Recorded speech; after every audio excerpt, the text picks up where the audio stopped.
अपनी बात शुरू करने से पहले 3 स्लोगन आपको बताना चाहता हूँ।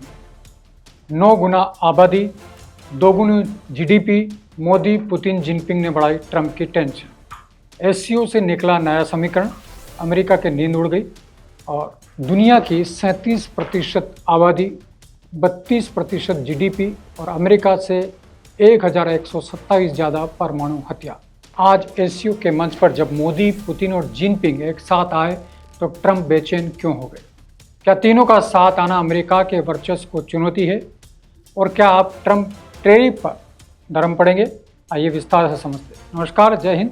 आप देख रहे हैं भारत अवतार और मैं हूं शैलेंद्र शर्मा। अपने टैरिफ से दुनिया भर के बाजारों में उथल पुथल मचाने वाले ट्रंप आज खुद बेचैन होंगे। मोदी, पुतिन और जिनपिंग आज एक साथ एससीओ यानी संघाई सहयोग संगठन के मंच पर नजर आए। एक्सपर्ट्स मानते हैं कि भारत को दुश्मन की तरह ट्रीट करना ट्रंप को भारी पड़ सकता है, क्योंकि अगर ये तीनों देश साथ आए तो अमेरिका से 9 गुना आबादी, 2 गुनी संयुक्त जीडीपी और परमाणु हथियारों में भी भारी पड़ेंगे। मोदी, पुतिन और जिनपिंग के साथ आने के क्या मायने और क्या अब ट्रंप टैरिफ को लेकर नरम पड़ेंगे? मोदी, पुतिन और जिनपिंग की मुलाकात पर अब सबकी नजरें क्यों हैं? आइए जानते हैं। 20 जनवरी 2025 को राष्ट्रपति बनने के बाद ट्रंप की हरकतों ने पूरी दुनिया में उथल पुथल मचा रखी है। भारत पर ट्रंप की पॉलिसी 2 अप्रैल 2025 को ट्रंप ने करीब 100 देशों पर रेसिप्रोकल टैरिफ का ऐलान किया। इसमें 25% टैरिफ के साथ भारत का भी नाम था। 7 अगस्त को ट्रंप ने 25% टैरिफ लागू कर दिया। 27 अगस्त को रूस से तेल खरीदने की वजह से 25% पेनल्टी टैरिफ भी लगा दी। भारत ने इसे अन्यायपूर्ण बताया।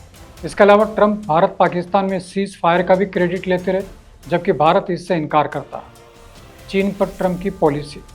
ट्रंप ने शुरुआत में 145% टैरिफ लगाया। जवाब में चीन ने भी 125% टैरिफ लगा दिया। इसके बाद ट्रंप नरम पड़े तो 90 दिनों के लिए 2 बार टैरिफ टाल चुके हैं। हालांकि ट्रंप लगातार चीन पर 100% टैरिफ लगाने और तबाह करने की धमकी देते रहे। रूस पर ट्रंप की पॉलिसी। अपने चुनावी कैंपेन में ट्रंप ने रूस यूक्रेन युद्ध खत्म कराने का वादा किया था। वो इसकी कोशिश में लगे हैं। इसी सिलसिले में उन्होंने अलास्का में पुतिन से मीटिंग भी की। हालांकि ट्रंप ने अभी तक रूस से कोई आर्थिक प्रतिबंध नहीं हटाया। साथ ही रूस से तेल खरीदने वाले देशों पर पेनल्टी टैरिफ भी लगाई। पिछले कुछ दशकों में अमेरिका लगातार भारत को अपने साथ जोड़कर चीन का मुकाबला करना चाहता था, लेकिन ट्रंप ने अचानक भारत पर 50% टैरिफ लगा दिया, जिससे मोदी सरकार हैरान रह गई और जिनपिंग की ओर रुख करना शुरू कर दिया। अमेरिकी think tank Carnegie endowment for international peace के विशेषज्ञ एस्ले टेलिस ने तंज कसा कि ट्रंप असली शांतिदूत निकले, जिन्होंने भारत और चीन को करीब ला दिया, क्योंकि उन्होंने भारत को दुश्मन की तरह ट्रीट किया। ट्रंप के टैरिफ के जवाब में भारत, रूस और चीन के एक साथ आने से दुनिया की 3 बड़ी सैन्य और आर्थिक ताकतें एक साथ आ जाएगी। इसलिए एससीओ जैसे छोटे ऑर्गेनाइजेशन के इस समिट पर अमेरिका सहित पूरी दुनिया की नजर टिकी है।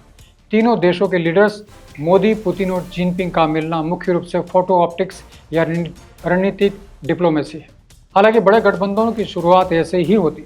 अब देखिए तीनों देश एक साथ मिलकर कितनी बड़ी ताकत बन जाते हैं। तो आप सोच रहे होंगे कि अगर भारत चीन और रूस की तरफ झुक गया तो अमेरिका को क्या नुकसान होगा? भारत, चीन और रूस के एक साथ आने से अमेरिका को 5 बड़े खतरे हो सकते हैं। पहला, अमेरिकी सामान का प्रोडक्शन महंगा हो जाएगा। कैसे? अमेरिकी कंपनियां अपने ज़्यादातर प्रोडक्ट की मैन्युफैक्चरिंग चीन और भारत में करती है। इकोनॉमिक एक्सपर्ट्स के मुताबिक दोनों देशों में अमेरिकी प्रोडक्ट्स की मैन्युफैक्चरिंग घटेगी तो आईफोन, लैपटॉप, दवाइयाँ और सेमीकंडक्टर जैसी चीज़ें महंगी हो जाएगी। अमेरिका को अब चीन +1 की बजाय भारत +2 के बारे में सोचना होगा। उसे अपनी सप्लाई चेन और मैन्युफैक्चरिंग के लिए भारत और चीन के अलावा दूसरे देशों की ज़रूरत होगी। दूसरा, अमेरिकी हथियारों की बिक्री घटेगी। अब भारत दोबारा रूस से हथियारों की खरीद बढ़ा सकता है। मीडिया रिपोर्ट्स के मुताबिक भारत अमेरिका से हथियार और F-35 जैसे विमान खरीदने वाला था, लेकिन ट्रंप के टैरिफ के चलते उसने ये प्लान रोक दिया। भारत ने 2014 तक रूस से 72% हथियार खरीदे थे। इस समय भारत रूस से 36% हथियार खरीदता है। तीसरा, वैश्विक मंचों पर अमेरिका का दबदबा घटेगा। विदेशी मामलों के जानकार कहते हैं कि भारत, रूस और चीन के एक साथ आने से अमेरिका के लिए रूस पर सैंक्शन लगाना मुश्किल हुआ। अभी तक यूक्रेन से इस जंग के मुद्दे पर भारत न्यूट्रल रहा है, लेकिन ब्रिक्स और एससीओ जैसे संगठन मजबूत होंगे तो अमेरिका का दबदबा कम होगा। इसके लिए रूस और चीन के खिलाफ वैश्विक मंचों पर कोई प्रस्ताव लाना आसान नहीं होगा। चौथा, अमेरिका के डॉलर का दबदबा कम होगा, कैसे वो बताते हैं। रूस, चीन और भारत ब्रिक्स देशों के स्थायी सदस्य हैं। अभी रूस और चीन के बीच 90% व्यापार रूसी रूबल और चीनी युआन में होता है। रूस और ईरान के बीच भी 95% व्यापार रूबल और रियाद में होता है। इसी तरह भारत और रूस के बीच 90% व्यापार लोकल करेंसी में हो रहा है। विशेषज्ञों के अनुसार काफ़ी समय से यह देश डॉलर की जगह ब्रिक्स देशों की एक कॉमन करेंसी लाने की कोशिश कर रहे हैं। अगर रूस, चीन और भारत में सहमति बन गई तो ब्रिक्स का अपना पेमेंट सिस्टम बन सकता है। इससे अमेरिका का dollar based global payment system कमज़ोर होगा और डॉलर की कीमत घट जाए। पाँचवा, इंडो पैसिफिक इलाके में अमेरिका कमज़ोर होगा। अगर भारत का झुकाव रूस और चीन की तरफ हुआ तो अमेरिका, जापान, ऑस्ट्रेलिया और भारत का संयुक्त मंच क्वाड QUAD कमज़ोर होगा। अगर भारत ने अमेरिका के साथ इंफॉर्मेशन शेयरिंग बंद की तो दक्षिण चीन सागर और हिंद महासागर के इलाका में चीन के मुकाबले अमेरिका कमज़ोर होगा।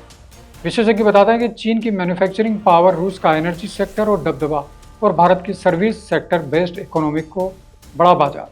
अगर ये मिल गए तो सिर्फ ट्रेड नहीं, जियोपॉलिटिक्स भी बदल जाएगी। दुनिया सिंगल पोलर यानी अमेरिका के इर्द गिर्द होने के बजाय मल्टीपोलर हो जाएगी। अब आपके मन में सवाल आ सकता है कि मोदी, पुतिन और जिनपिंग के एक मंच पर आने से क्या ट्रंप टैरिफ को नरम पड़ेंगे? तो आपको बताना चाहेंगे कि अमेरिका के वित्त मंत्री स्कॉट बेसेंट ने हाल ही में एक चैनल को दिए इंटरव्यू में भारत को लेकर नरमी के संकेत दिए। उन्होंने कहा कि भारत और अमेरिका के रिश्ते भले ही जटिल हो, लेकिन दोनों देशों में सहमति की गुंजाइश बनी हुई है। उन्होंने विश्वास किया कि दोनों देश आखिरकार साथ आ जाएंगे। ऐसा लग रहा था कि इन तीनों नेताओं के करीब आने से ट्रंप के तेवर नरम पड़ेंगे। भले वो टैरिफ वापस न ले, लेकिन अब तीनों देशों के बीच फूट डालने की कोशिश करेंगे। इसके लिए वो रूस के खिलाफ भी नरमी बरतेंगे। साथ ही उन्होंने चीन पर जो 100% टैरिफ लगाने की धमकी दी थी, उससे भी पीछे हट जाएंगे। इससे पहले भारत, रूस और चीन के बीच एक साथ आने की कोशिशें हुई थी। भारत, रूस और चीन के गठजोड़ के लिए एक शब्द प्रचलित है, REC, यानी रूस, भारत और चीन। यह कोई ऑफिशियल ऑर्गेनाइजेशन नहीं है, बल्कि स्ट्रेटेजिक ग्रुपिंग है। अब तक कई बार REC को एक ऑफिशियल ग्रुप बनाने की कोशिश हुई। दिसंबर 1998 में दिल्ली के रूस के तब के प्रधानमंत्री येवगेनी प्रिमाकोव ने नाटो और अमेरिका के मुकाबले REC बनाने की बात कही। तब भारत और चीन ने दिलचस्पी नहीं दिखाई, क्योंकि भारत के न्यूक्लियर टेस्ट के चलते भारत और चीन में तनाव की स्थिति बन गई। दिसंबर 2003 में न्यूयॉर्क में तीनों देशों के तब के विदेश मंत्री यानी भारत के यशवंत सिन्हा, रूस के इगोर इवानोव और चीन के वांग यी यानी REC पर बातचीत के लिए बैठकें की, लेकिन कोई ठोस नतीजा नहीं दिखा। जुलाई 2006 में रूस में REC का पहला लीडर समिट हुआ। ये मीटिंग सफल रही और ब्राज़ील को शामिल कर ब्रिक्स समूह बनाया गया। इसके बाद 2007 से लेकर 2018 तक अलग अलग मौक़ों पर तीनों देशों के नेता मिले, लेकिन औपचारिक रूप से REC बनाने को लेकर कोई घोषणा नहीं हुई। जून 2020 में REC की वर्चुअल मीटिंग हुई, क्योंकि भारत और चीन के बीच गलवान में सैन्य झड़प हो गई थी। इसके बाद रूस यूक्रेन युद्ध शुरू हो गया और REC एक पूर्ण रणनीतिक फोरम नहीं बन सका। रूसी जानकारों की माने तो 2025 में रूस ने REC को फिर से शुरू करने की कोशिश की, क्योंकि भारत चीन बॉर्डर टेंशन कम हुए हैं, लेकिन भारत ने कोई मीटिंग फिक्स नहीं की। जुलाई 2025 में रूसी डिप्टी फाइनेंस मिनिस्टर एंड्री रुडेको ने कहा कि REC को फिर शुरू करना चाहिए, क्योंकि तीनों ब्रिक्स के फाउंडर है। इस संबंध में चीन के प्रवक्ता लिन जियांग ने कहा कि ये तीनों देशों के हितों के लिए अच्छा है। वहीं भारत के विदेश मंत्रालय के प्रवक्ता रणदीप जायसवाल ने कहा कि यह कंसल्टेटिव फॉर्मेट है, मीटिंग म्यूचुअली कन्वीनियंट तरीके से होगी। मोदी, पुतिन और जिनपिंग का साथ आना सिर्फ फोटो ऑप्टिक्स है या नाटो जैसा कोई ठोस गठबंधन बनेगा। तीनों देशों के लीडर का मिलना मुख्य रूप से फोटो ऑप्टिक्स और रणनीतिक डिप्लोमेसी है, जो ग्लोबल साउथ की यूनिटी दिखाने और ट्रंप की नीतियों का मुकाबला करने के लिए है। REC औपचारिक सैन्य गठबंधन के बजाय सिर्फ सलाहकार मंच था। SCO और REC को एकजुटता दिखाने के लिए इस्तेमाल किया जा रहा है। यह दिखावा है या तीनों देश एकजुट है, लेकिन ठोस कोई सैन्य प्रतिबद्धता नहीं। जबकि 1949 में बना नाटो एक औपचारिक सैन्य गठबंधन है। इसके 32 सदस्य देशों में से किसी पर भी हमला बाकी देशों पर हमला माना जाता है। नाटो की जॉइंट मिलिट्री कमांड है। मिलिट्री एक्सरसाइज से लेकर न्यूक्लियर शेयरिंग तक होती है। भारत, रूस और चीन के बीच नाटो जैसा ठोस ऑर्गेनाइजेशन बनने की संभावना कम है, क्योंकि इनके बीच गहरे मतभेद हैं और अलग अलग हित हैं। भारत चीन पर बहुत भरोसा नहीं कर सकता, क्योंकि इसके पाकिस्तान के रिश्ते बहुत मजबूत हो चुके हैं। ऐसे में भारत चीन के साथ मिलकर कोई डिफेंस डील या सैन्य गठबंधन नहीं करेगा। रही रूस की बात, तो भारत पहले से ही रूस से हथियार खरीदता है और बेचता है। तीनों देशों के बीच नाटो जैसा गठबंधन न होने की वजह, 3 बड़ी वजह। 2020 में गलवान के बाद तनाव कम हुआ, लेकिन सीमा विवाद अनसुलझा है। भारत क्वाड सदस्य है, जो चीन विरोधी संगठन है। भारत रूस और चीन की नज़दीकी यानी ब्रिक BRI का समर्थन नहीं करता है। भारत स्ट्रेटेजिक ऑटोनॉमी चाहता है, यानी पश्चिम और पूर्वी देशों में संतुलन। रूस यूक्रेन युद्ध में उलझा है और चीन ताइवान पर फोकस कर रहा है, जिससे कोई संयुक्त सैन्य योजना नहीं बन सकती। पहले भी रीक की कई मीटिंग्स हुई, लेकिन कभी सैन्य गठबंधन का जिक्र नहीं।